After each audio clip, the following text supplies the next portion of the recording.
মুসলিম আমার নাম, কুরআন আমার জান, নামাজ আমার গাড়ি, জান্নাত আমার বাড়ি, আল্লাহ আমার রব, নবী আমার সব, ইসলাম আমার ধর্ম, ইবাদত আমার কর্ম।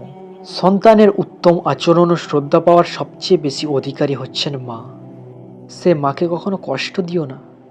বিশ্বনবী হজরত মুহাম্মদ সাল্লাল্লাহু আলাইহি সাল্লাম বলেছেন, এমন এক সময় আসবে যখন মুসলমানদের জন্য ঈমান ধরে রাখা জ্বলন্ত কয়লা হাতে রাখার ন্যায় কঠিন হবে।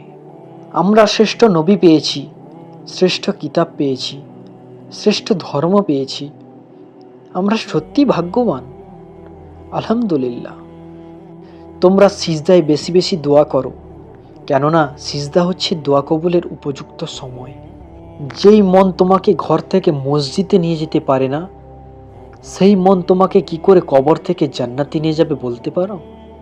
আপনি কি জানেন প্রতি সোমবার ও বৃহস্পতিবার জান্নাতের দরজা খুলে দেওয়া হয়?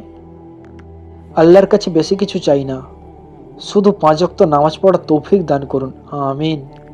হযরত মুহাম্মদ সাল্লাল্লাহু আলাইহি সাল্লাম বলেছেন, দুটি জিনিস কাছে রাখলে কখনো বিপদ আসবে না।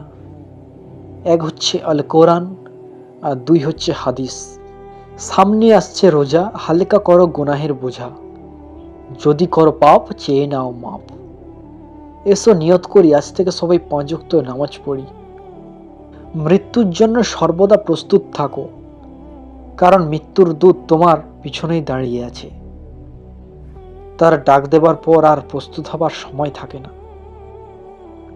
তুমি জান্নাত চেও না, বরং দুনিয়াতে তুমি এমন কাজ করো যেন জান্নাত তোমাকে চায়। পৃথিবীতে সবচাইতে কঠিন কাজ হলো নিজে সংশোধন হওয়া, আর সবচাইতে সহজ কাজ হলো অন্যের সমালোচনা করা।